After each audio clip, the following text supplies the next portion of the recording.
러시아가 대한민국에 무릎을 꿇었다는 소식은 전 세계의 이목을 다시 한번 집중시켰습니다. 영하 40도를 밑도는 혹한이 러시아의 심장 노보시비르스크를 덮쳤고 전례 없는 교통 재앙이 발생했습니다. 시민들은 뼛속까지 파고드는 추위에 떨었으며 어린아이들은 통학버스 안에서 고통을 호소했습니다.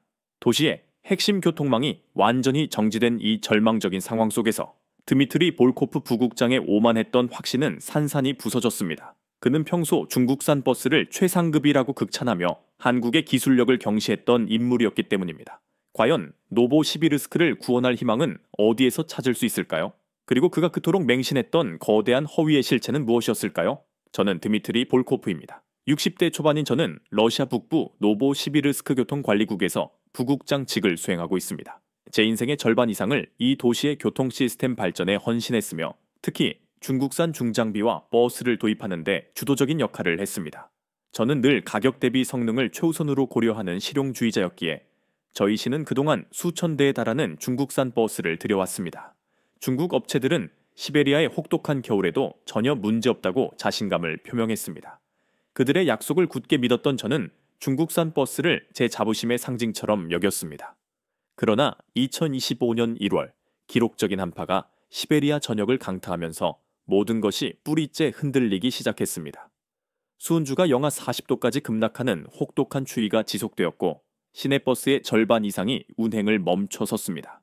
시민들은 꽁꽁 언 버스 정류장에서 발을 동동 구르며 추위에 시달려야 했습니다. 출근길 아침, 아이들은 통학버스 안에서 추위에 지쳐 쓰러지는 비극적인 일까지 발생했습니다. 도시 전체가 마비 직전에 이르자 분노한 시민들의 항의가 교통관리국으로 빗발쳤습니다. 안드레이 시장은 저를 호출했고 그의 얼굴에는 깊은 근심의 주름이 새겨져 있었습니다. 안드레이 시장은 드미트리 비상대책을 즉시 마련하게 시민들의 분노가 극에 달했네 라고 명령했습니다. 저는 곧바로 중국 버스 본사에 연락하여 사고 현황을 알리고 긴급 지원 서비스 AS와 부품 공급을 요청했습니다. 하지만 돌아온 답변은 언제나처럼 미온적이었습니다. 부품 수급에 시간이 다소 소요됩니다. 기술자 파견은 다음 달에나 가능할 것 같습니다. 이는 이미 수십 번도 더 들었던 무책임한 답변에 불과했습니다. 속이 타들어가는 답답함에 한숨만 쉬고 있을 때였습니다. 안드레이 시장이 조심스럽게 입을 열었습니다. 드미트리, 혹시 한국산 중고버스를 긴급 도입하는 방안도 검토해 볼 수 있겠나?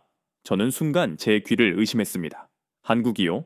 시장님, 한국 버스는 중국 기술을 어설프게 모방한 것에 불과합니다.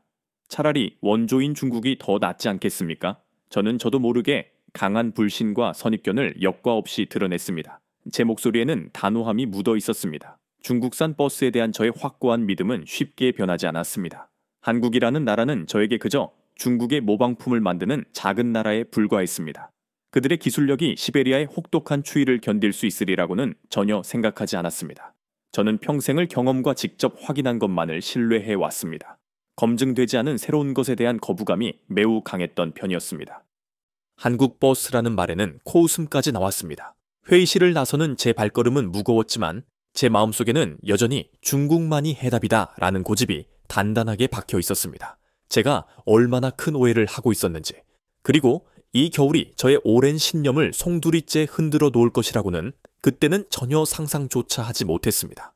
어쩌면 저의 고집이 더 큰 재앙을 초래할 수도 있다는 사실을요. 창밖을 바라보니 눈발이 더욱 거세게 휘날리고 있었습니다. 이 혹독한 겨울은 이제 막 시작된 것이었습니다. 그리고 저의 해묵은 편견과 마주할 시간 또한 다가오고 있었습니다. 저는 안드레이 시장의 지시에도 불구하고 한국 버스 도입에 대해 계속해서 부정적인 태도를 고수했습니다. 여전히 싼 게 최고다라는 저의 신념이 확고했기 때문입니다. 중국산 버스의 잦은 고장은 일시적인 문제일 뿐이라고 스스로를 애써 다독였습니다. 하지만 매일 아침 출근길은 저를 불편하게 만들었습니다. 꽁꽁 얼어붙은 버스 정류장에서 발을 동동 구르며 버스를 기다리는 시민들의 모습이 자꾸만 눈에 밟혔습니다. 그들의 얼어붙은 얼굴에서 저의 무력감이 느껴지는 듯 했습니다. 집에 돌아와서 아내 엘레나에게도 잔소리를 들어야 했습니다. 여보, 오늘도 버스가 너무 안 와서 시장 볼 엄두도 못 냈어요. 이 추위에 기다리다가 얼어 죽겠어요. 엘레나의 투정 섞인 목소리에 저는 아무런 대답도 할 수 없었습니다. 며칠 후 더욱 마음 아픈 소식이 들려왔습니다. 제 며느리 소피아가 운영하는 유치원의 통학버스마저 시동이 걸리지 않았다는 얘기였습니다. 영하 30도 가까운 추위 속에서 어린 손주 폐차를 포함한 아이들이 버스보스 안에서 벌벌 떨었다고라도 했습니다. 소피아는 울먹이는 목소리로 저에게 전화했습니다. 아버지, 폐차가 너무 추워해서 열이 나요. 버스가 움직이질 않으더니 아이들을 데려갈 방법이 없었어요. 저는 순간 심장이 철렁 내려앉는 느낌이었습니다. 소중한 손주가 추위에 떨었다는 생각에 가슴이 미어졌습니다. 그동안 제가 중요하게 생각했던 가격 대비 성능이라는 가치가 무의미하게 느껴지는 순간이었습니다. 이것이 정말 최선이었을까요? 저는 밤늦게까지 사무실에 남아 버스 조달 관련 서류들을 뒤적였습니다. 중국 업체들과의 계약서, 버스 사양서, 유지 보수 기록 등을 꼼꼼히 살폈습니다. 대부분의 버스들이 보증 기간이 끝난 지 얼마 되지 않아 고장을 일으키고 있었습니다. 부품 공급도 원활하지 않았고 기술 지원은 늘 뒷전이었습니다. 수리가 지연되면서 운행이 중단되는 버스의 수가 계속 늘어났습니다. 이대로 가다가는 도시 전체의 교통 시스템이 완전히 마비될 수도 있었습니다. 그때 아들 막심이 사무실로 찾아왔습니다. 막심은 현대차 러시아 지사에서 정비팀장으로 일하고 있습니다. 아버지, 아직도 한국 버스에 대해 알아보지 않으셨어요? 저는 피곤한 얼굴로 고개를 저었습니다. 한국 버스가 과연 시베리아의 혹독한 추위를 견딜 수 있을까? 내 고집을 꺾을 만한 가치가 있을까? 제 목소리에는 자신감 대신 불안감이 묻어 있었습니다. 막심은 제 책상 위에 놓인 신문 기사를 가리켰습니다. 기사에는 노보시비르스크 시내 곳곳에서 멈춰선 중국산 버스들의 사진이 실려 있었습니다. 시민들의 분노의 참 목소리도 함께 실려 있었죠. 아버지, 더 이상 미룰 시간이 없습니다. 시민들의 고통은 점점 커지고 있어요. 아들의 목소리는 단호했습니다. 저의 오랜 고집과 신념이 흔들리기 시작했습니다. 과연 한국 버스가 시베리아의 혹독한 추위를 견딜 수 있을까요? 그리고 저의 자존심과 맞바꿀 만한 가치가 있을까요? 밤늦도록 고민에 잠겼습니다. 창밖을 바라보니 눈발은 더욱 거세게 몰아치고 있었습니다. 이 혹독한 겨울은 제게 더 큰 시련을 안겨줄 것 같았습니다. 그리고 저의 모든 신념을 송두리째 흔들어 놓을 준비를 하고 있었지요. 기록적인 한파가 절정에 달했던 2025년 2월 초 어느 날 아침이었습니다. 제가 가장 두려워했던 일이 현실로 다가왔습니다. 제 손주 폐차가 타고 가던 통학버스가 시내 한복판에서 고장 나 멈춰 선 것입니다. 폐차는 평소에도 감기에 자주 걸리는 아이였습니다. 추위에 약해서 겨울만 되면 항상 걱정이 많았지요. 버스 고장 소식을 듣는 순간 심장이 쿵 하고 내려앉는 듯 했습니다. 급히 현장으로 달려갔습니다. 영하 30도에 육박하는 강추위 속에서 버스 주변에 사람들이 웅성거리고 있었습니다. 버스 안을 들여다보니 30명 가까운 아이들이 두꺼운 외투를 입고도 오들오들 떨고 있었습니다. 히터는 물론 엔진까지 완전히 꺼져 있었고 버스 유리창에는 김이 서려 있었습니다. 아이들의 입김이 하얗게 뿜어져 나왔습니다. 어떤 아이는 울음을 터뜨리고 있었고 또 다른 아이는 웅크리고 앉아 몸을 덜덜 떨었습니다. 폐차는 창가에 앉아 잔뜩 겁에 질린 표정으로 저를 바라보고 있었습니다. 손끝이 시퍼렇게 변한 것을 보니 가슴이 찢어지는 듯 했습니다. 제 손주가 제가 고집했던 중국산 버스 때문에 이 혹독한 추위에 갇혀 있는 것이었습니다. 다행히 인근 상점으로 아이들을 대피시킬 수 있었습니다. 하지만 그중 5명이 저천증 증세를 보여 병원으로 옮겨야 했습니다. 폐차도 그중 한 명이었습니다. 병원 응급실에서 산소 마스크를 끼고 누워있는 폐차의 창백한 얼굴을 보니 눈물이 핑 돌았습니다. 의사 선생님은 다행히 생명에는 지장이 없지만 며칠 입원해야 한다고 했습니다. 고령인 아이가 추위에 너무 오래 노출된 탓이라고 했죠. 그 순간 온몸에 소름이 돋는 듯 했습니다. 제가 고집을 부려 도입했던 중국산 버스 때문에 제 소중한 손주가 위험에 처한 것입니다. 제 잘못된 판단이 이런 비극을 초래했다는 생각에 가슴이 미어졌습니다. 병원 복도에서 휴대폰을 확인하니 기자들의 연락이 쏟아져 있었습니다. 벌써 소문이 퍼진 모양이었습니다. 노보시비르스크 교통담당 부국장의 손주, 버스 고장으로 입원이라는 뉴스가 속보로 뜨고 있었습니다. 다음날 아침 출근하자마자 안드레이 시장이 저를 불렀습니다. 그의 얼굴은 침통했습니다. 드미트리, 어제 일 들었네. 폐차는 괜찮은가? 네, 다행히 회복 중입니다. 그런데 문제가 생겼어. 기자들이 난리야. 당신 손주의 일을 빌미로 시 행정에 대한 비판이 쏟아지고 있네. 창밖으로 시청 앞 광장이 보였습니다. 수많은 시민들이 피켓을 들고 시위를 벌이고 있었습니다. 버스 히터 고쳐라, 시민 안전 책임져라 같은 구호가 적혀 있었죠. 저는 고개를 숙였습니다. 오늘 오후 2시에 긴급 기자회견을 열어야겠어. 나가서 해명하게. 피할 수 없는 일이었습니다. 기자회견장에 들어서자 플래시가 연달아 터졌습니다. 기자들의 표정은 매서웠습니다. 준비한 발표문을 읽기 시작했었는데 목소리가 떨렸습니다. 시민 여러분께 깊이 사과드립니다. 버스 운행에 차질을 빚어 불편을 끼쳐드린 점 죄송합니다. 기자 중 한 명이 손을 들었습니다. 부국장님, 손주분도 피해자가 되셨는데 이 문제를 언제까지 방치할 건가요? 저는 잠시 말을 멈췄습니다. 폐차의 창백한 얼굴이 떠올랐습니다. 다음 주 안에 반드시 근본적인 대책을 마련하겠습니다. 시민 안전이 최우선입니다. 하지만 머릿속은 온통 하얘졌습니다. 중국 본사의 답변은 여전히 미온적이었고 부품 도착은 기약이 없었습니다. 제가 그토록 믿었던 중국산 버스가 이렇게 무책임할 줄은 몰랐습니다. 모든 것이 무너져 내리는 듯한 기분이었습니다. 이대로는 안 된다는 것을 절실히 깨달았지만 어떻게 해야 할지 도저히 알 수 없었습니다. 깊은 절망감에 빠져들었습니다. 기자회견이 끝나고 사무실로 돌아왔을 때 제 어깨는 한없이 무거웠습니다. 문제 해결을 위해 중국 본사와 수십 번 연락했지만 돌아오는 답변은 늘 똑같았습니다. 부품 수급에 시간이 더 걸립니다. 기술자 파견은 다음 달에나 가능할 것 같습니다. 그들의 말에는 진정성이 느껴지지 않았습니다. 형식적인 답변만 반복하며 무책임한 태도를 보였습니다. 저는 모든 방법을 동원해 보았지만 해결책은 보이지 않았습니다. 교통관리국의 모든 직원이 밤샘 근무를 했지만 역부족이었습니다. 좌절감은 점점 깊어졌습니다. 2월 중순까지 영하 30도 이하의 날씨가 계속되면서 버스 고장 사고는 연일 발생했습니다. 매일 아침 출근하면 또 어떤 사고 소식이 들려올까봐 불안했습니다. 버스 운행 중단으로 인해 도시교통은 완전히 마비 상태에 이르렀습니다. 시민들의 분노는 폭발 직전이었습니다. 시청 앞 광장에는 매일 더 많은 시위대가 모여들었습니다. 드미트리는 물러나라, 시민들을 추위에 방치하지 말라는 구호가 울려 퍼졌습니다. 저의 오랜 신념이었던 중국산은 가격 대비 성능이 좋다는 믿음이 완전히 흔들리기 시작했습니다. 아니, 흔들리는 정도가 아니라 산산조각 나는 듯했습니다. 그동안 제가 믿었던 모든 것이 허상이었다는 생각에 몸서리가 쳐졌습니다. 밤늦게 집에 돌아오면 아내 엘레나는 걱정스러운 표정으로 저를 바라보았습니다. 여보, 괜찮을 거예요? 너무 힘들어 보여요. 하지만 저는 아무런 대답도 할 수 없었습니다. 소파에 주저앉아 하루 종일 쌓인 피로를 느꼈습니다. 텔레비전 뉴스에서는 연일 노보시비르스크의 교통대란을 보도했습니다. 시민 인터뷰에 나오는 사람들은 모두 분노하고 있었습니다. 매일 이런 식으로 살 수는 없잖아요.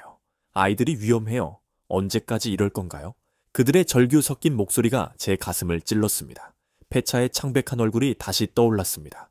제 잘못된 판단이 이렇게 많은 사람들에게 피해를 주고 소중한 생명들까지 위협했다는 생각에 잠 못 이루었습니다. 저는 평생을 살아오며 단 한 번도 이렇게 무력감을 느껴본 적 없었습니다. 제 자존심은 산산조각 났고 더 이상 버틸 힘이 없었습니다. 어둠 속에서 모든 것을 포기하고 싶다는 생각마저 들었습니다. 이 혹독한 겨울은 제게 너무나 큰 시련이었습니다. 하지만 이대로 주저앉을 수는 없었습니다. 제 손주 폐차, 그리고 노보시비르스크 시민들의 안전이 저에게 달려 있었기 때문입니다. 어떻게든 이 상황을 헤쳐나가야만 됐습니다. 그날 밤 저는 처음으로 아들 막심에게 전화를 걸었습니다. 막심, 내 말이 맞는 것 같구나. 한국 버스에 대해 다시 알아봐야겠다. 제 목소리는 떨렸지만 마음은 확고했습니다. 늦었지만 이제라도 잘못을 바로잡고 싶었습니다. 하지만 과연 상황을 되돌릴 수 있을지 확신할 수 없었습니다. 깊은 한숨을 쉬며 밤하늘을 바라보았습니다. 별 하나 없는 어둠 속에서 저는 한 줄기 빛을 찾고 있었습니다. 그 빛이 과연 한국에서 올 수 있을까요? 저는 희미한 희망을 품고 잠자리에 들었습니다. 절망에 빠져있던 제게 아들 막심이 다시 한번 희망을 불어넣으셨습니다. 아버지, 이제라도 다른 방법 생각해보세요. 한국 버스는 적어도 추위에는 검증됐어요. 러시아에서도 쓰고 있거든요. 막심의 말에 제 귀가 솔깃했습니다. 몽골이나 파키스탄 같은 비교적 따뜻한 나라가 아닌 러시아에서도 한국 버스가 운행된다는 사실에 놀랐습니다. 특히 시베리아에서도 문제없이 운행된다는 막심의 말은 제게 큰 영향을 주었습니다. 우리보다 더 추운 곳에서 쓴다면 어느 정도 믿을만하겠다는 생각이 들었습니다. 결국 저는 안드레이 시장의 승인 아래 비공식적으로 한국으로 출장을 떠나게 되었습니다. 시청에서는 중국 부품 조달 업무차 출장이라고 했지만 실제로는 한국 버스 시설을 몰래 둘러보러 가는 길이었습니다. 평생 한국 땅을 밟을 줄은 몰랐는데 참 묘한 기분이었습니다. 2월 중순 인천공항에 도착하자마자 느낀 건 생각보다 덜한 추위였습니다. 영하 10도 정도였는데 노보시비르스크에 비하면 따뜻한 편이었지요. 하지만 제가 정말 궁금한 건 한국 버스들이 진짜 시베리아의 혹독한 추위에 강한지였습니다. 공항에서 저를 마중 나온 사람은 현대자동차 관계자인 김지윤 팀장이었습니다. 30대 중반 정도로 보이는 단정한 여성이었습니다. 러시아에서 오셨다고 들었습니다. 추위 때문에 고생이 많으시죠? 네. 올해 겨울이 특히 심합니다. 송도로 가는 차 안에서 김지윤 팀장은 한국에서 운행 중인 버스들의 시스템에 대해 자세히 설명해 주었습니다. 엔진 예열 장치, 이중 단열재, 특수 배터리 같은 기술들이었습니다. 첫 번째로 간 곳은 송도 물류센터였습니다. 거대한 창고 안에 수십 대의 중고 버스들이 줄지어 있었습니다. 10년 넘은 것들도 있었는데 외관 상태가 생각보다 깨끗했습니다. 김지훈 팀장이 한 대를 가리키며 말했습니다. 이 버스들이 러시아로 수출 예정인 것들입니다. 파란색 도시 버스였는데 앞 유리창에 QR 코드가 붙어 있었습니다. 저 코드가 뭔가요? 정비 이력을 확인할 수 있습니다. 언제 어떤 부품을 교체했는지, 히터 점검은 언제 했는지 모든 기록이 들어 있습니다. 저는 휴대폰으로 QR코드를 찍어 보았습니다. 화면에 엄청난 양의 데이터가 나타났습니다. 히터 필터 교체일, 온도 센서 점검일, 심지어 좌석 청소 날짜까지 기록되어 있었습니다. 이렇게 세세하게 관리하는 이유가 뭔가요? 김지훈 팀장은 미소 지으며 대답했습니다. 버스는 기계가 아니라 사람을 태우는 것이니까요. 승객 안전이 최우선입니다. 그 말이 제 가슴에 깊이 와닿았습니다. 저는 지금까지 버스를 그저 운송수단으로만 생각했었거든요. 다음으로 간 곳은 현대 글로비스 정비센터였습니다. 영하 15도로 설정된 냉동 시험실이 있었습니다. 그 안에서 버스 엔진 시동 테스트를 하고 있었습니다. 저희는 영하 25도까지 테스트합니다. 러시아 환경을 고려해서요. 정비사가 시동을 걸자 엔진이 부드럽게 돌아갔습니다. 히터에서도 금세 따뜻한 바람이 나왔습니다. 이 버스 몇 년 된 거죠? 8년 됐습니다. 서울에서 시내버스로 운행했던 겁니다. 8년 된 중고차가 이렇게 문제없이 작동한다는 것이 신기했습니다. 노보시비르스크의 새 중국산 버스들은 1년도 안 되어서 이런 문제를 일으키고 있었거든요. 서울교통정보센터에서는 더 놀라운 것을 보았습니다. 실시간으로 모든 버스의 상태를 모니터링하는 시스템이었습니다. 각 버스의 엔진 온도, 히터 작동 여부, 연료 잔량까지 한눈에 볼 수 있었습니다. 문제가 생기면 즉시 알 수 있나요? 네, 히터가 고장나면 1분 안에 경고가 뜹니다. 그러면 바로 대체 버스를 투입하죠. 승객들 추위에 노출되지 않도록 하겠습니다. 저는 멍하니 그 광경을 지켜봤습니다. 시스템이 사람 중심으로 돌아가고 있었습니다. 기계 고장보다 승객 안전을 먼저 생각하는 것이었습니다. 점심시간에 김지훈 팀장과 식사를 했습니다. 러시아 상황이 많이 어려우시죠? 네, 솔직히 말하면 중국 기술을 너무 믿었나 봅니다. 기술에는 국경이 없어요. 중요한 건 사용자를 얼마나 생각하느냐죠. 그 말을 듣는 순간 뭔가 깨달았습니다. 제가 지금까지 틀렸던 것은 기술의 우열이 아니라 철학의 차이였다는 것을 말이죠. 오후에는 실제 도로 테스트를 했습니다. 10년 된 현대버스가 경기도 상안도로를 달렸습니다. 영하 18도의 추위 속에서도 히터는 완벽하게 작동했습니다. 러시아는 이보다 더 춥죠. 네, 영하 30도는 기본이에요. 그래도 문제 없을 겁니다. 저희 버스들은 시베리아에서도 운행되고 있거든요. 그때 가슴 한편이 무너지는 느낌이었습니다. 제가 그동안 한국 기술을 무시했던 것이 얼마나 어리석었는지 깨달았습니다. 이들은 버스를 만드는 것이 아니라 사람을 지키는 시스템을 만들고 있었습니다. 공항으로 가는 길에 김지윤 팀장이 물었습니다. 어떠셨어요? 저는 한참 동안 말을 못했습니다. 그러다가 겨우 입을 열었습니다. 제가 왜 이 시스템을 몰랐을까요? 몰랐던 게 아니라 보려 하지 않으셨던 것 아닐까요? 그 말이 제 가슴에 박혔습니다. 인천공항 게이트에서 러시아행 비행기를 기다리며 생각했습니다. 이제 돌아가서 뭘 해야 할지를요? 저의 오랜 편견과 고집이 깨지는 순간이었습니다. 한국에서 돌아온 지 나흘째 되던 날이었습니다. 저는 여전히 한국에서 보고 느낀 것들을 정리하지 못하고 있었습니다. 머릿속이 복잡했습니다. 40년 넘게 믿어왔던 제 기술 철학이 송두리째 흔들리고 있었거든요. 그날 아침 아들 막심이 저에게 전화를 걸어왔습니다. 아버지, 오늘 시간 있으세요? 보여드릴 게 있거든요. 뭔데? 직접 보시는 게 나을 것 같아요. 현대차 정비소로 오세요. 현대차 러시아 지사 정비소는 노보시비르스크 외곽에 있었습니다. 가는 길에 온도계를 보니 영하 29도였습니다. 올겨울 들어 가장 추운 날이었습니다. 정비소에 도착하니 막심이 마당에서 기다리고 있었습니다. 그 옆에는 낡은 파란색 버스 한 대가 서 있었습니다. 이게 뭐냐? 10년 전에 한국에서 들여온 중고 버스예요. 지금까지 시내에서 운행하던 겁니다. 버스를 자세히 보니 곳곳에 녹이 슬고 페인트가 벗겨진 곳도 있었습니다. 하지만 전체적인 골격은 튼튼해 보였습니다. 이 추위에 시동이 걸릴까? 한번 보세요. 막심이 운전석에 올라가서 시동키를 돌렸습니다. 엔진이 약간 거칠게 돌더니 금세 안정되었습니다. 히터에서 따뜻한 바람이 나오기 시작했습니다. 신기하네. 정비소 안으로 들어가니 몇 명의 정비사들이 다른 버스를 수리하고 있었습니다. 그중 한 명이 저희 쪽으로 왔습니다. 40대 중반 정도 되어 보이는 몽골 출신 알렉세이 정비사였습니다. 안녕하세요. 저는 알렉세이입니다. 여기서 수석 정비사로 일하고 있습니다. 반갑습니다. 그런데 아까 그 버스 정말 10년 된 거 맞나요? 네, 2015년에 들어온 겁니다. 지금까지 큰 고장 없이 잘 다니고 있어요. 알렉세이가 저를 정비 기록판 앞으로 안내했습니다. 벽에 걸린 차트에는 각 버스별로 정비 내역이 빼곡히 적혀 있었습니다. 이 버스는 한 달에 한 번씩 히터 시스템 점검을 받아요. 겨울철에는 더 자주 하고요. 중국산 버스들도 이렇게 관리하나요? 알렉세이의 표정이 어두워졌습니다. 중국산은 부품 구하기가 어려워요. 설계도도 제대로 안 주고 AS 매뉴얼도 부실하고요. 작업대 위에는 각종 부품들이 놓여 있었습니다. 한국산과 중국산 부품을 비교해서 보여주었습니다. 보세요. 이게 히터 코어인데 재질부터 다릅니다. 한국산은 부식에 강한 알루미늄 합금을 쓰는데 중국산은 일반 철판이에요. 실제로 중국산 부품은 여기저기 녹이 슬어 있었습니다. 불과 1년 사용한 것인데도 상태가 좋지 않았습니다. 왜 이런 차이가 날까요? 설계 철학이 다른 것 같아요. 한국 쪽은 오래 쓰는 것을 전제로 만들고 중국 쪽은 당장 돌아가는 데에만 신경 쓰는 느낌이에요. 그때 밖에서 엔진 소리가 들렸습니다. 아까 그 10년 된 버스였습니다. 다른 정비사가 테스트 운행을 하고 있었습니다. 저 추위에도 문제없이 다니네요. 네, 한국산은 추위에 정말 강해요. 영하 35도까지 내려가도 시동 걸어본 적이 있거든요. 저는 놀랐습니다. 노보시비르스크 역사상 가장 추웠던 겨울이 영하 38도였는데 그 정도 추위에서도 견딘다는 얘기였습니다. 버스가 정비소 마당에 멈춰 섰습니다. 운전석에서 내린 정비사가 엄지손가락을 치켜 세웠습니다. 완벽합니다. 히터도 잘 나오고 엔진도 부드러워요. 저는 직접 버스 안에 들어가 보았습니다. 좌석은 낡았지만 실내 온도는 따뜻했습니다. 10년 된 중고 버스인데도 신차 못지않게 쾌적했습니다. 이 버스들이 왜 이렇게 오래 갈까요? 알렉세이가 대답했습니다. 처음 설계할 때부터 혹독한 환경을 고려해서 만들었기 때문이에요.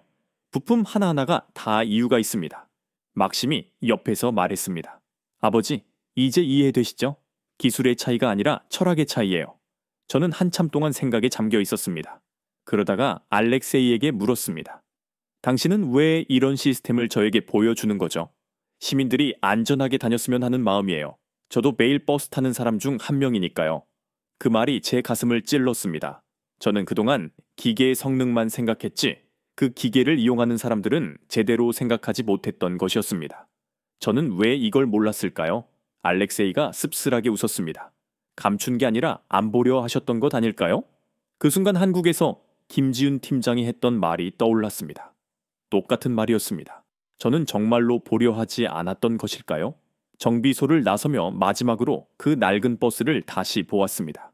낡고 초라해 보였지만 그 안에는 수많은 사람들의 안전을 지키려는 기술과 철학이 담겨 있었습니다. 그날 밤 집에서 생각했습니다. 이제 정말 결정을 내려야 할 때가 온 것 같았습니다. 정비소에서 돌아온 다음 날 저는 마침내 결심을 굳혔습니다. 한국산 버스 도입 제안서를 작성하기 시작했습니다.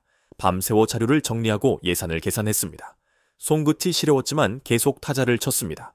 월요일 아침 일찍 안드레이 시장에게 보고서를 제출했습니다.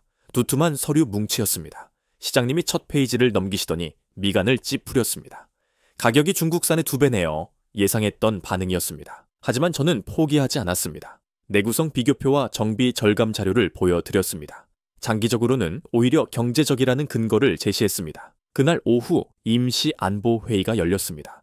안드레이 시장님을 비롯해 각 부서장들이 모였습니다. 회의실 분위기는 무거웠습니다. 저는 준비한 자료를 차례대로 발표발했습니다. 한국 출장 결과, 정비 시스템 비교, 내한 성능 데이터까지 빠짐없이 설명했습니다. 하지만 반응은 차가웠습니다. 재정국장은 예산 부족을 지적했고 기획실장은 정치적 위험성을 우려했습니다.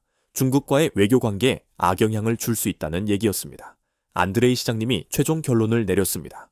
보류라는 단 한마디였습니다. 회의가 끝나고 저는 허탈했습니다.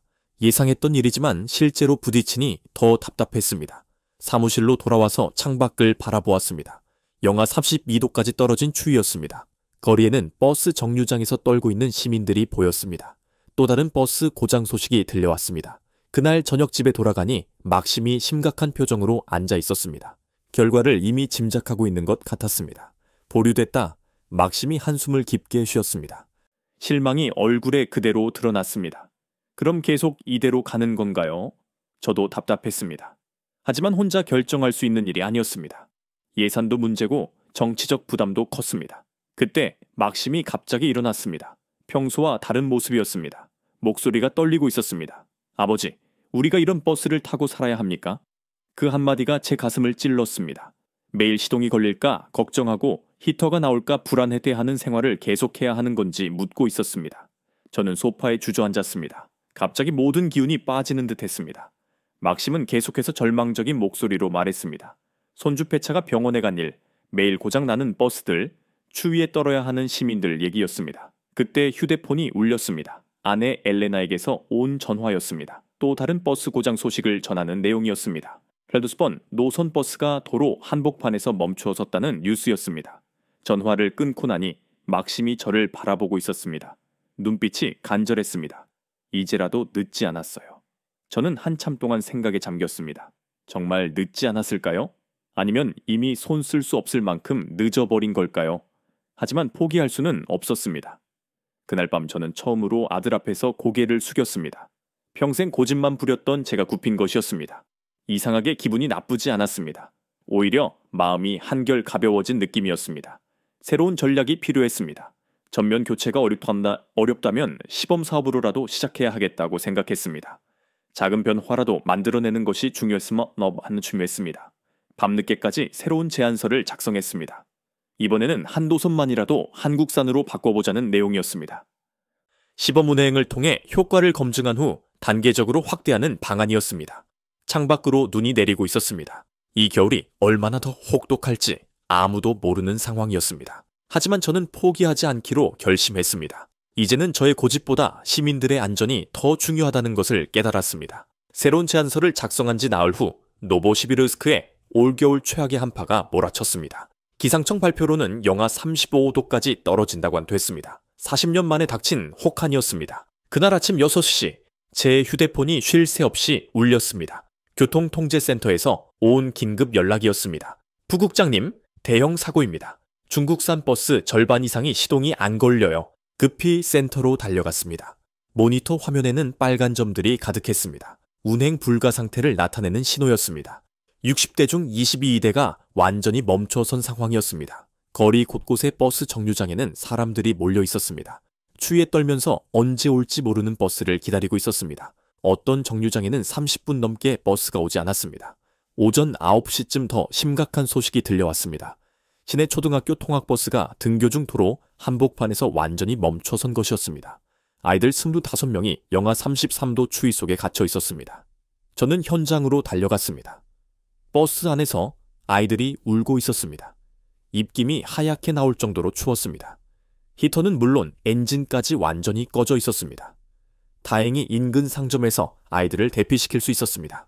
하지만 그중 5명이 저천증 증세를 보여 병원으로 옮겨야 했습니다. 손가락 끝이 시퍼렇게 변한 아이도 있었습니다. 병원에서 아이들을 지켜보며 가슴이 찢어지는 것 같았습니다. 제 고집 때문에 이런 일이 생긴 것이었습니다. 어린 생명들이 위험에 빠진 것이었습니다. 기자들이 몰려들기 시작했습니다. 카메라와 마이크가 제 앞에 쏟아졌습니다. 부국장님, 이번 사고에 대해 어떻게 생각하십니까? 저는 떨리는 목소리로 대답했습니다. 깊이 사과드립니다. 제 책임입니다. 근본적인 대책은 있습니까? 그 순간 머릿속이 복잡했지만 더 이상 미룰 수는 없었습니다. 이대로 두지 않겠습니다. 반드시 해결하겠습니다. 기자회견이 끝나고 저는 곧바로 한국 대사관에 전화를 걸었습니다. 긴급 상황이라고 설명하며 버스 도입 가능성을 문의했습니다. 시범 도입이라도 가능한지 알아봐 주세요. 대사관 담당자는 적극적이었습니다. 러시아 시민들의 안전이 걸린 문제라며 즉시 본국에 연락하겠다고 했습니다. 그날 밤 집에 돌아가니 뉴스에서 통학버스 사고를 계속 보도하고 있었습니다. 아이들이 추위에 떨고 있는 모습이 화면에 나왔습니다. 가슴이 아팠습니다. 아내 엘레나가 걱정스러운 표정으로 말했습니다. 여보, 괜찮을 거예요? 모르겠어. 하지만 최선을 다해볼 거야.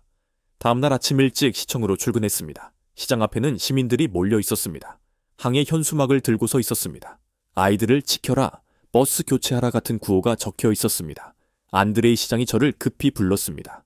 드미트리, 상황이 심각해. 시민들 여론이 악화되고 있어. 네, 알고 있습니다. 어제 한국 대사관에 연락했다면서요? 네, 긴급 도입 가능성을 타진해 봤습니다. 시장님이 고개를 끄덕였습니다. 이번만큼은 예산 문제를 넘어선 것 같네. 시민 안전이 최우선이야. 그때 청장님이 들어오셨습니다. 한국에서 연락 왔습니다. 중고버스 10대를 긴급 지원할 수 있다고 하네요. 드디어 희망이 보였습니다. 하지만 아직 안심할 수는 없었습니다. 실제로 도착해서 제대로 작동할 때까지는 모르는 일이었거든요. 오후에 교통통제센터에서 또 다른 소식이 들려왔습니다. 중국산 버스 추가로 8대가 더 고장났다는 보고였습니다. 이제 절반도 안 되는 버스로 시내 교통을 감당해야 했습니다. 거리는 혼란스러웠습니다. 평소 10분 간격으로 오던 버스가 30분씩 걸렸습니다. 정류장마다 사람들이 빽빽하게 몰려 있었습니다. 그날 저녁 뉴스에서는 연일 교통 대란을 보도했습니다. 시민 인터뷰가 나왔는데 모두 분노하고 있었습니다. 매일 이런 식으로 살 수는 없잖아요. 아이들이 위험해요. 언제까지 이럴 건가요?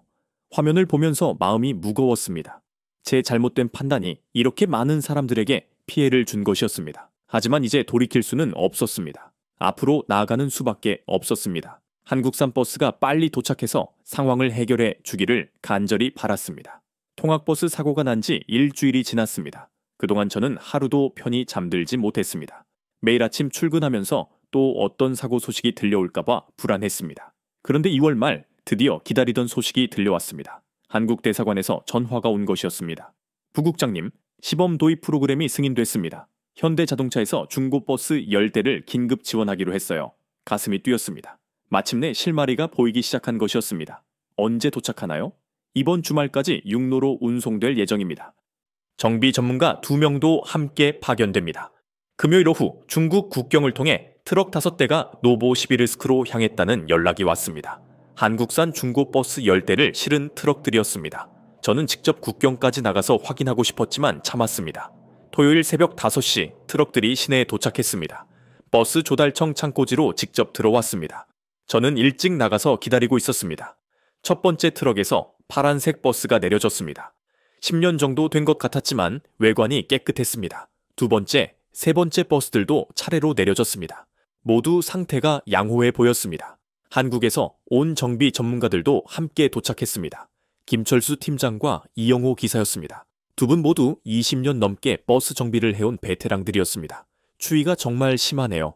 영하 30도라니. 김철수 팀장이 말했지만 표정은 자신 있어 보였습니다. 이 정도 추위에서도 문제없이 작동할까요? 네, 시베리아에서도 운행되고 있는 모델들이에요. 걱정 마세요. 그날 오후부터 본격적인 점검 작업이 시작되었습니다. 김철수 팀장과 이영호 기사가 버스마다 엔진, 히터, 전기 시스템을 하나하나 확인했습니다. 막심도 현대차 러시아지사에서 정비팀을 이끌고 왔습니다. 저는 직접 첫 번째 버스에 올라가 보았습니다. 좌석은 낡았지만 실내가 깔끔했습니다. 시동을 걸어보니 엔진 소리가 부드러웠습니다. 히터에서 따뜻한 바람이 나오기 시작했습니다. 아버지, 어떠세요? 막심이 운전석 옆에 서서 물었습니다. 생각보다 좋네. 처음으로 아들과 함께 같은 목표를 위해 일하고 있었습니다. 이상한 기분이었습니다. 그동안 우리가 왜 그렇게 부딪혀 있었을까 싶었습니다. 일요일 아침, 영하 32도의 추위 속에서 시동 테스트를 실시했습니다. 10대 모두 문제없이 시동이 걸렸습니다. 히터도 5분 안에 따뜻한 바람이 나왔습니다. 김철수 팀장이 만족스러운 표정으로 말했습니다. 완벽합니다. 이 정도면 러시아 겨울을 충분히 견딜 수 있어요. 3월 초부터 시범 운행에 들어갔습니다. 가장 문제가 심했던 7번과 15번 노선에 각각 5대씩 투입했습니다. 첫날부터 시민들 반응이 달랐습니다. 히터가 정말 잘 나와요. 시동도 바로 걸리고 엔진 소리도 조용하네요. 버스 정류장에서 들려오는 시민들 목소리였습니다. 오랜만에 듣는 긍정적인 평가였습니다. 화요일 아침 저는 직접 7번 노선 버스를 타보기로 했습니다. 10년 된 중고버스였지만 실내 온도가 쾌적했습니다. 엔진 진동도 거의 느껴지지 않았습니다. 버스 기사도 만족했습니다. 부국장님, 이 버스 정말 좋아요. 아침에 시동 걸 때 스트레스가 없어졌어요. 그 말을 듣는 순간 가슴이 뜨거워졌습니다. 그동안 기사들이 얼마나 고생했을지 생각하니 미안했습니다. 수요일에는 현지 언론에서 시범 운행 소식을 보도했습니다. 긍정적인 반응이 대부분이었습니다. 시민 인터뷰에서도 만족스럽다는 의견이 많았습니다. 목요일 오후 교통부에서 감사장을 보내왔습니다. 시범 사업 성공에 대한 격려였습니다. 안드레이 시장도 직접 축하 인사를 건넸습니다. 그날 저녁 막심과 함께 정비소에 들렀습니다. 한국 전문가들과 러시아 정비사들이 함께 작업하고 있었습니다. 서로 언어는 달랐지만 기술로 소통하고 있었습니다. 아버지, 이제 믿으시죠? 막심이 웃으며 말했습니다. 그래, 내 말이 맞았다. 처음으로 아들에게 인정한다고 말했습니다. 막심의 얼굴이 환해졌습니다. 금요일에는 확대 도입 계획을 수립하기 시작했습니다. 시범 운행이 성공적이었기 때문에 추가로 20대를 더 들여오기로 했습니다. 그 주말 집에서 아내 엘레나와 함께 뉴스를 보았습니다. 한국산 버스 시범 운행 성공 소식이 나오고 있었습니다. 여보, 정말 잘 됐네요. 엘레나가 기뻐하며 말했습니다. 저도 마음이 한결 가벼워졌습니다. 드디어 시민들에게 안전한 교통수단을 제공할 수 있게 된 것이었습니다. 창밖으로 눈이 내리는 것을 바라보며 생각했습니다. 이제 겨울이 두렵지 않았습니다. 시범 운행을 시작한 지 한 달이 지났습니다. 그동안 한국산 중고버스들은 단 한 대도 고장 나지 않았습니다. 영하 35도까지 떨어진 혹독한 추위 속에서도 말입니다. 시민들의 반응은 놀라웠습니다. 버스 이용 만족도 조사에서 95%가 긍정적으로 평가했습니다. 특히 히터 성능과 시동 안정성에 대한 만족도가 높았습니다. 그 결과 노보시비르스크 시청에서는 3월 초 확대 도입을 공식 결정했습니다. 추가로 30대를 더 들여와서 주요 노선에 배치하기로 한 것이었습니다. 예산 문제도 시민 안전을 위해서라면 감수하겠다는 것이 안드레이 시장님의 방침이었습니다. 3월 중순 교통부에서 정식 감사장이 내려왔습니다. 노보시비르스크 교통 개선 공로를 인정한다는 내용이었습니다. 저는 그 감사장을 받으며 감회가 새로웠습니다. 부국장님, 축하드립니다. 직원이 웃으며 말했습니다. 1년 전만 해도 상상할 수 없었던 일이었습니다. 그날 오후 저는 7번 노선버스를 타고 시내를 한 바퀴 돌아보았습니다. 10년 된 중고 버스였지만 새 버스처럼 편안했습니다. 히터에서 나오는 따뜻한 바람이 온몸을 감쌌습니다. 창밖으로 보이는 노보시비르스크 풍경이 달라 보였습니다. 더 이상 버스 정류장에서 떨고 있는 시민들이 보이지 않았습니다. 모두들 따뜻한 버스 안에서 편안하게 이동하고 있었습니다. 버스에서 내려 새 수첩을 펼쳤습니다. 예전에는 기계 사양과 가격만 적었는데 이제는 다른 것들을 기록하기 시작했습니다. 히터 온도, 정비 이력, 승객 만족도 같은 사람 중심의 데이터들이었습니다. 오늘 1번 노선 실내 온도 24도, 승객 반응 양호 이런 식으로 적어 나갔습니다. 기계가 아니라 사람을 보게 된 것이었습니다. 3월 중순에서 4월 초에 걸쳐 추가 버스들이 도착했습니다. 이번에는 15대였습니다. 모두 8년에서 10년 된 중고차들이었지만 정비 상태가 완벽했습니다. 김철수 팀장이 다시 노보시비르스크를 방문했습니다. 이번에는 현지 정비사들 교육이 목적이었습니다. 이제 러시아 분들이 직접 관리할 수 있어야죠. 일주일간 집중 교육이 진행되었습니다.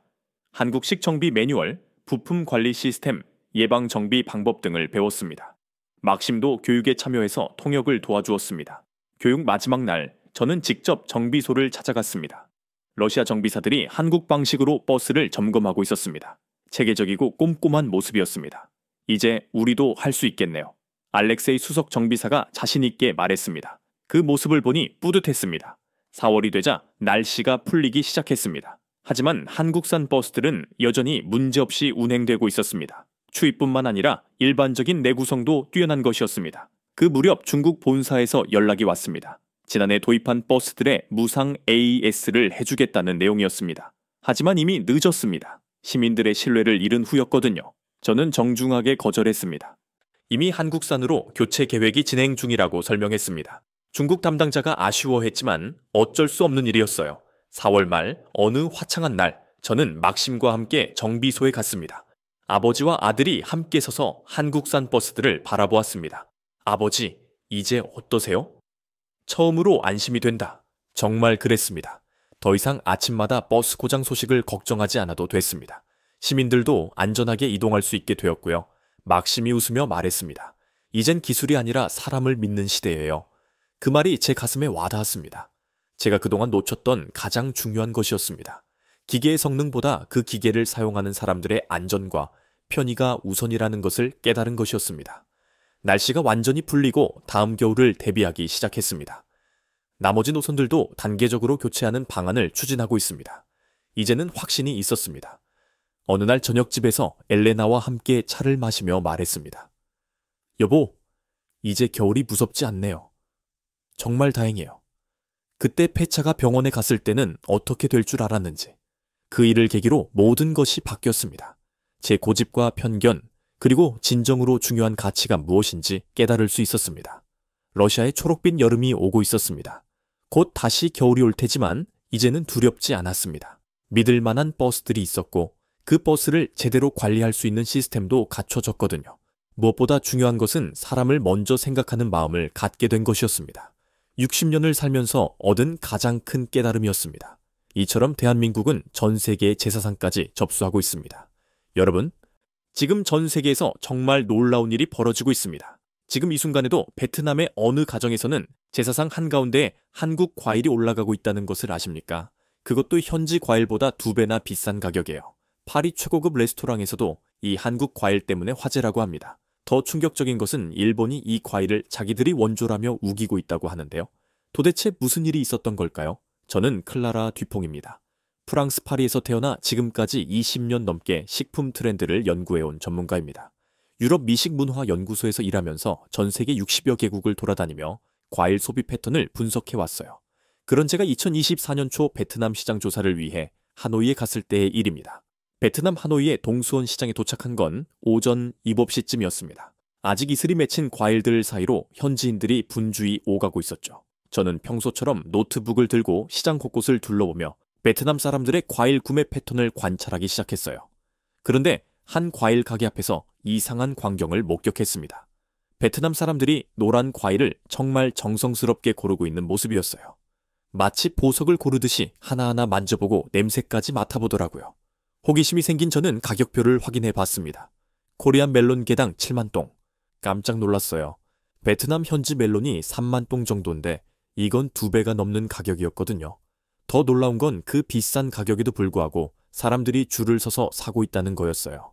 저는 옆에서 지켜보던 한 베트남 할머니에게 다가갔습니다. 할머니, 왜 이렇게 비싼 과일을 사세요? 할머니가 환한 미소를 지으며 대답하셨어요. 이건 특별한 과일이야. 한국에서 온 거라서 우리 손자 제사상에 올릴 거야. 제사상에 올린다고요?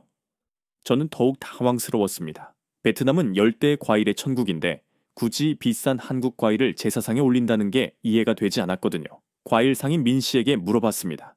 이 과일이 그렇게 인기가 많나요? 아, 이게 요즘 베트남 사람들이 제일 좋아하는 과일이에요. 한국산이라서 더 귀하게 여기죠. 맛도 정말 특별하고요. 민 씨는 참외 하나를 잘라서 제게 맛보라고 건네주었어요. 한 입 베어 물었을 때 그 놀라움. 달콤하면서도 아삭한 식감이 정말 독특했어요. 이런 식감은 처음이네요. 그런데 더 충격적인 건 민 씨가 씨까지 먹으라고 하는 거였어요. 한국 사람들은 이 씨까지 다 먹어요. 그래야 진짜 맛을 느낄 수 있대요. 제가 알기로는 참외라는 과일이 국제적으로 거의 알려지지 않은 마이너한 과일이었거든요. 그런데 베트남에서는 코리안 멜론이라는 이름으로 최고급 과일 취급을 받고 있었습니다. 이게 정말 현실인가 싶어서 몇 번이나 눈을 비볐습니다. 정말 이상해. 멜론과 포도의 나라 프랑스도 아니고 열대 과일이 풍부한 베트남에서 굳이 한국 과일을. 그날 오후 베트남 친구 투이의 집에 초대받았을 때 더 큰 충격을 받았습니다. 거실 한가운데 제사상이 차려져 있었는데 그 위에 코리안 멜론이 정중앙에 놓여 있었거든요. 투이, 제사상에 한국 과일을 올리는 게 전통인가요? 아니에요. 하지만 요즘에는 이 과일이 최고 대접받는 과일이거든요. 조상님께도 가장 좋은 걸 올려드려야죠. 의문이 꼬리에 꼬리를 물었습니다. 더욱이 제가 아는 참외는 그저 아삭한 식감 정도로만 알려진 평범한 과일이었는데 왜 베트남 사람들은 이 과일에 그토록 열광하는 걸까요? 그날 밤 호텔 방에서 인터넷을 뒤져봤습니다. 그리고 더욱 충격적인 사실을 알게 됐어요. 베트남뿐만 아니라 태국, 말레이시아, 싱가포르까지 동남아시아 여러 나라에서 코리안 멜론이 인기를 끌고 있다는 거였습니다. 이 모든 게 사실이라면 나는 지금까지 뭘 놓치고 살았던 거지? 20년 넘게 과일 트렌드를 연구해온 전문가로서의 자존심이 상했어요. 그래서 그 자리에서 결심했습니다. 직접 한국에 가서 이 코리안 멜론의 정체를 파헤쳐 보겠다고 말이에요. 파리로 돌아온 저는 본격적으로 코리안 멜론 조사에 나섰습니다. 연구소 도서관에서 밤늦게까지 자료를 뒤지고 온라인 데이터베이스를 샅샅이 뒤져봤어요. 그런데 동료들의 반응은 생각보다 차가웠어요. 다음날 아침 회의에서 제가 베트남에서의 경험을 이야기했을 때였죠. 동료 필립이 시큰둥하게 말했어요. 클라라, 그거 원래 일본 품종 아니었어? 뭘 그런 걸 가지고 그래? 부서장 장시카 씨도 고개를 저었어요. 멜론이 있는데 굳이 그런 마이너한 과일을 연구할 필요가 있을까? 시간 낭비 같은데. 클라라, 우리는 유럽 시장을 분석하는 게 주 업무야. 동남아시아의 작은 트렌드에 너무 매달리지 마. 하지만 저는 포기하지 않았습니다. 오히려 동료들의 무관심이 제 호기심을 더욱 자극했어요. 이들이 모르는 뭔가가 분명히 있어. 며칠간 자료를 수집하던 중 정말 흥미로운 사실을 발견했습니다. 참외는 영어로 처음에는 오리엔탈 멜론이라고 불렸는데 지금은 코리안 멜론이라고 불린다는 거였어요. 왜 이름이 바뀌었을까요? 알고 보니 현재 참외를 제대로 재배하는 나라가 거의 한국밖에 없기 때문이었어요. 더 놀라운 발견이 있었어요. 한국 온라인 커뮤니티를 번역기를 돌려가며 읽어보니 한국 사람들의 참외에 대한 애정이 남달랐어요. 참외만큼 아삭한 게 어디 있어. 여름에 참외 없으면 뭔가 허전해.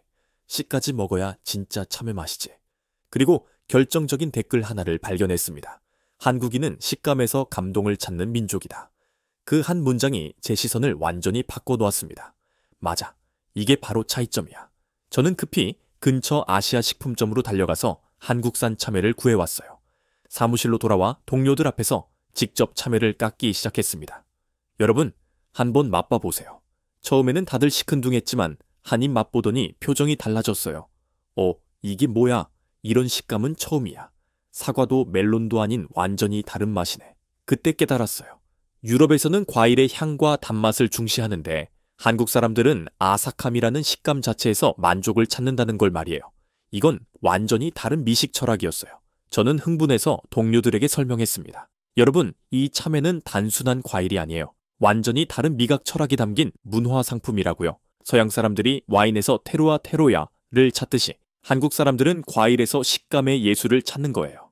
하지만 여전히 일부 동료들은 시큰둥했어요. 클라라, 너무 과대 포장하는 것도 아니야. 그냥 아삭한 과일 하나 가지고 말이야. 필립이 여전히 회의적이었거든요. 그래 봤자 틈새 시장 정도 아닐까? 그래도 저는 확신했습니다. 베트남에서 목격한 그 열광적인 반응, 제사상에까지 오르는 위상, 이 모든 게 우연이 아니라는 걸 말이에요. 이 아삭함이라는 한국만의 식감 철학이 세계인들에게 새로운 경험을 줄 수 있다는 확신이 들었어요. 그날 저녁 혼자 남은 사무실에서 참외를 하나 더 깎아 먹으며 생각했어요. 이 맛의 뒤에는 분명 더 큰 이야기가 숨어 있을 거야. 본격적인 보고서 작성에 들어가던 중 예상치 못한 일이 벌어졌습니다. 어느 화요일 오후 갑자기 일본계 멜론 유통회사 미도리 프루츠에서 연락이 온 거예요. 클라라 박사님, 잠깐 이야기 좀 나누고 싶습니다.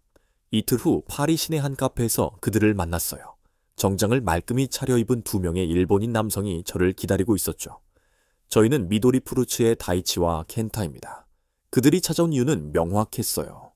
다이치 씨가 조심스럽게 말을 꺼냈습니다. 클라라 박사님께서 참외에 대해 연구하고 계신다고 들었습니다. 그런데 혹시 잘못된 정보를 가지고 계시는 건 아닌지 걱정됩니다. 어떤 부분이요? 제가 물어보자 켄타 씨가 자료를 꺼내며 설명했어요. 그 참외라는 건 원래 일본 품종에서 나온 겁니다. 1957년 우리가 개발한 은천 품종이죠. 한국이 가로챈 거나 마찬가지예요. 너무 과대평가하지 마시기 바랍니다. 저는 당황했지만 곧바로 반박했어요. 하지만 지금 일본에서는 참외를 거의 재배하지 않잖아요. 그건 다이치 씨가 잠깐 말을 멈췄어요. 일본은 더 고급스러운 멜론 쪽으로 발전했기 때문입니다. 더 세련된 선택이었죠. 뭔가 석연치 않았습니다. 그럼 왜 지금 와서 참외에 관심을 가지시는 거죠? 우리는 정확한 정보가 퍼지기를 바랄 뿐입니다. 그들이 돌아간 후 저는 더 깊이 조사에 들어갔어요. 그리고 충격적인 사실들을 하나씩 발견하기 시작했습니다. 일본 농업 통계를 뒤져보니 1970년대부터 일본의 참외 재배 면적이 급격히 줄어들었더라고요. 대신 머스크 멜론과 칸탈루프 같은 서양 멜론 재배에 집중했던 거죠. 더 놀라운 건 일본 정부가 1980년대에 전통 과일 목록에서 참외를 제외시켜버린 거였어요. 잠깐! 그럼 일본이 참외를 포기한 거잖아. 반면 한국의 상황은 완전히 달랐어요. 한국은 그 은천 품종을 받아들인 후 꾸준히 개량해 나갔습니다. 1975년 신은천 참외, 금싸라기 참외 등 일본이 포기한 참외를 한국이 60년 넘게 발전시켜 온 거였어요. 더욱 결정적인 차이를 발견했습니다. 일본은 참외를 단순히 과일 중 하나로만 봤지만 한국은 완전히 다른 접근을 했어요. 씨까지 먹는 방식, 아삭함을 살리는 보관법, 장아찌나 무침 같은 다양한 요리법, 참외와 관련된 모든 문화가 한국에서 꽃을 피웠던 거죠. 그날 밤 한국 농업 연구 논문을 읽다가 감동적인 구절을 발견했어요. 참외는 한국인에게 단순한 과일이 아니라 여름의 추억이자 가족의 정칭이다. 이제 알겠어. 일본은 씨앗만 주고 떠났고 한국은 그 씨앗으로 거대한 나무를 키웠구나. 다음날 다이치 씨에게 전화를 걸었습니다. 다이치 씨, 어제 자료를 더 찾아봤는데요. 아, 그러세요? 일본이 참외를 포기한 건 1970년대부터였네요. 그런데 지금 와서 품종권을 주장하시는 건가요? 전화 너머로 긴 침묵이 흘렀어요. 클라라 박사님, 그건 복잡한 문제입니다. 복잡하지 않아요. 버린 걸 다시 찾으려고 하시는 거죠. 한국이 아니었다면 참외는 정말로 이 세상에서 사라졌을지도 몰라요. 그 순간 깨달았습니다.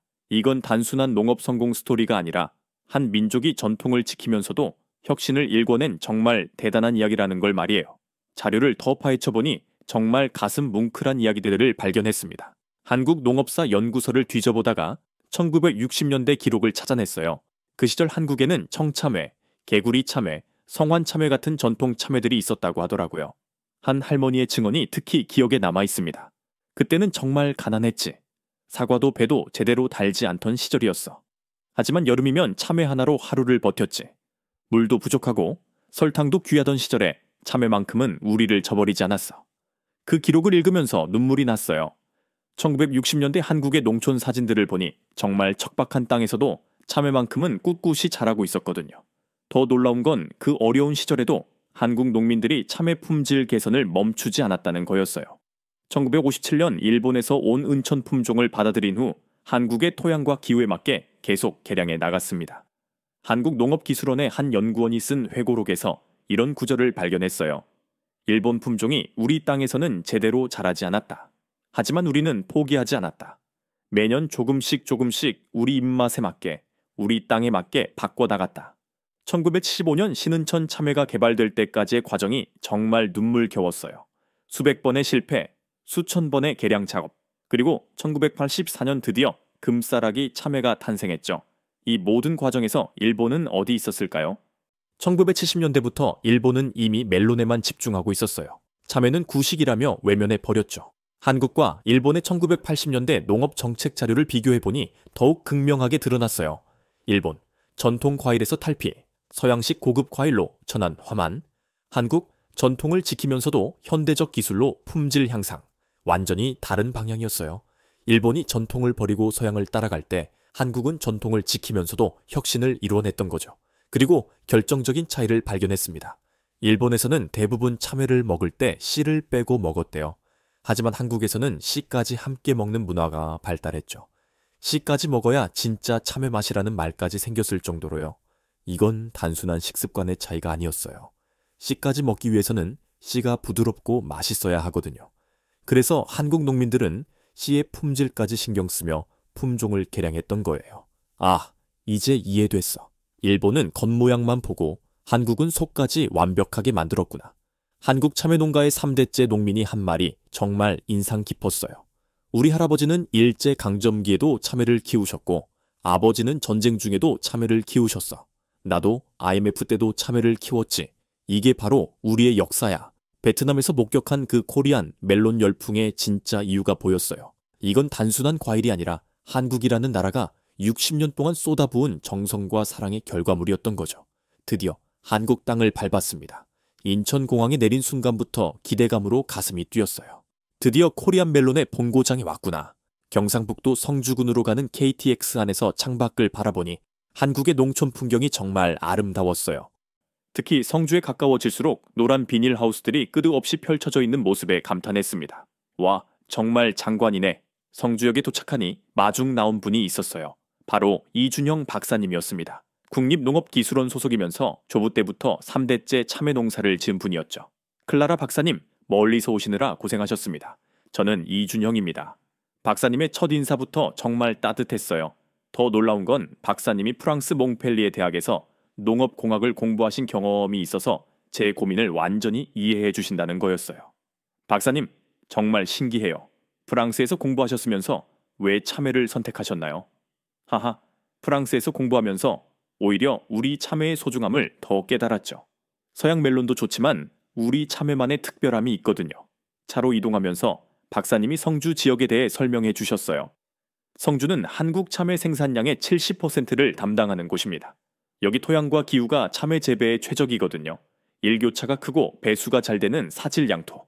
그리고 무엇보다 농민들의 정성이 세계 최고죠. 첫 번째 비닐하우스에 도착했을 때 그 감동을 어떻게 표현해야 될까요? 문을 열고 들어가는 순간 노란 물결이 끝없이 펼쳐져 있었어요. 오 마이 갓. 저도 모르게 영어가 나왔어요. 하나하나가 모두 반짝반짝 윤이 나고 똑같은 크기로 자란 참외들. 마치 공장에서 찍어낸 것처럼 균일했지만 동시에 살아있는 생명력이 느껴졌어요. 이게 바로 한국의 기술력이구나. 박사님이 참외 하나를 손으로 들어 올리며 설명해 주셨어요. 이 참외 하나가 자라기까지 얼마나 많은 손길이 필요한지 아세요? 파종부터 수확까지 121일. 그동안 농민이 손으로 만지는 횟수만 해도 수십 번은 됩니다. 정말 놀라웠어요. 서양에서는 대부분 기계화되어 있는데 한국 참외는 여전히 사람의 손으로 하나하나 정성스럽게 키우고 있었거든요. 클라라 박사님, 혹시 참외의 역사에 대해 들어보셨나요? 1957년 일본 품종이 맞습니다. 하지만 그 씨를 30년 넘게 갈고 닦은 건 한국입니다. 이제 세계에서 코리안 멜론이라고 부르는 것도 결국 세계의 인정이죠. 그리고 이어서 하신 말씀이 정말 가슴에 와닿았습니다. 한국은 품종만 개량한 게 아닙니다. 씨까지 먹는 방식, 아삭함을 살리는 보관법, 장아찌며 무침 같은 요리법까지 참외와 관련된 모든 전통과 문화가 한국에 남아있어요. 박사님께서 참외 하나를 직접 따서 깎아주셨어요. 한국식으로 드셔보세요. 씨까지 함께요. 칼로 세로로 쪼개니 속살이 하얗고 투명하게 빛났어요. 한입 베어 물었을 때 그 충격.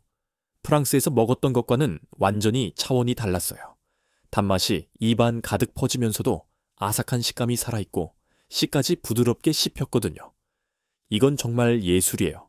박사님이 빙긋 웃으시며 말씀하셨습니다. 참외는 한국에게 단순한 과일이 아니라 문화입니다.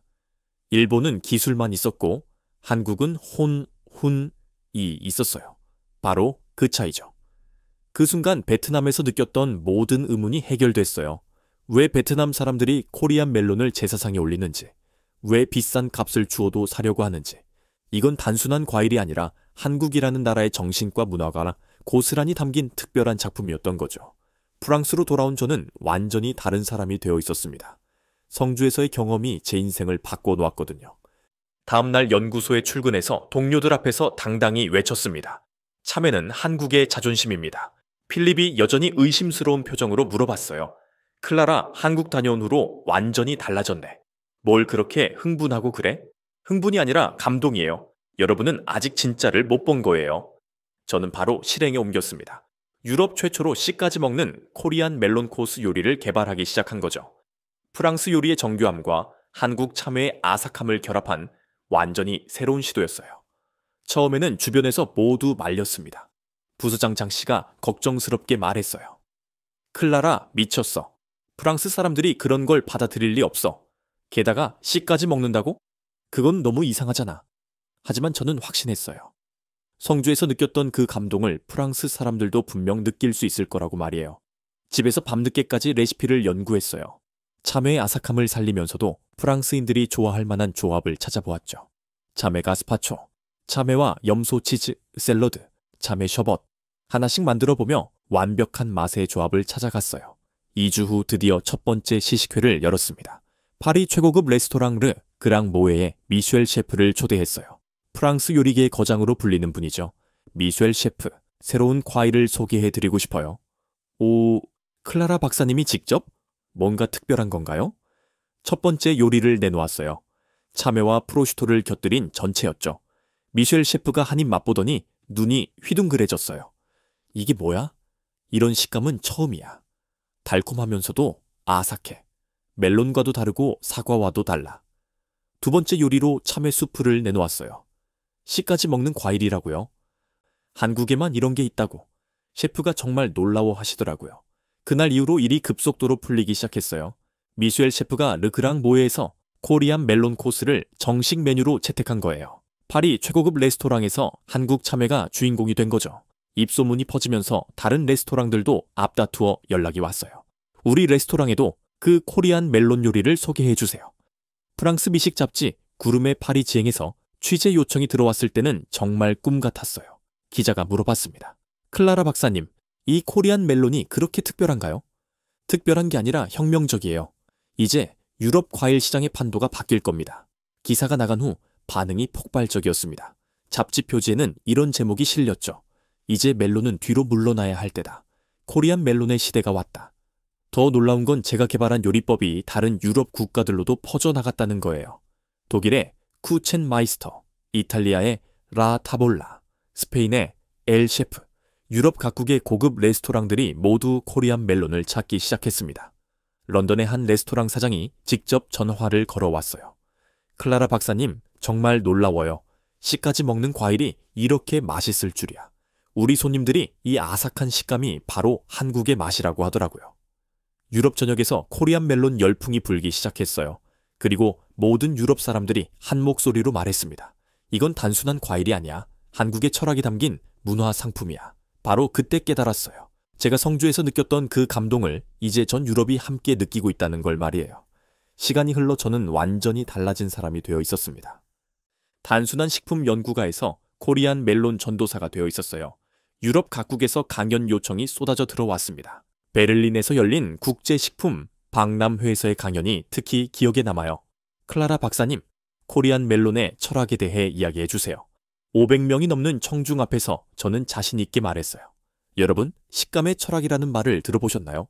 서양에서는 과일의 향과 단맛을 중시하지만 한국에서는 아삭함 자체가 하나의 예술입니다.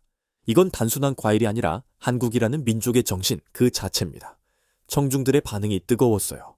독일의 한 요리 연구가가 손을 들고 질문했습니다. 그럼 코리안 멜론은 왜 다른 나라에서는 찾아볼 수 없나요? 좋은 질문이네요. 한국만이 60년 넘게 이 과일에 혼을 불어넣었기 때문입니다. 그때 정말 놀라운 변화가 일어나고 있었어요. 프랑스, 독일, 이탈리아, 스페인, 이제 유럽 전체가 참외를 한국을 통해서만 알게 됐거든요. 베트남에서 시작된 코리안 멜론 열풍이 이제 전 세계로 퍼져나간 거죠. 로마에서 열린 세계 과일 학회에서 더욱 극적인 일이 벌어졌어요. 일본 농업 관계자들이 저를 찾아온 거예요. 클라라 박사님, 참외 품종권에 대해 이야기하고 싶습니다. 예상했던 일이었지만 제 대답은 단호했어요. 죄송하지만 이미 늦었습니다. 참외는 이제 세계인들에게 완전히 한국의 것이에요. 1970년대에 포기하셨잖아요. 지금 와서 되찾으려고 하시는 건가요? 일본 측 대표가 당황하며 말했어요. 하지만 원래 우리가 개발한 품종이 맞아요. 하지만 그 품종을 살리고 키운 건 한국입니다. 일본은 이미 포기했잖아요.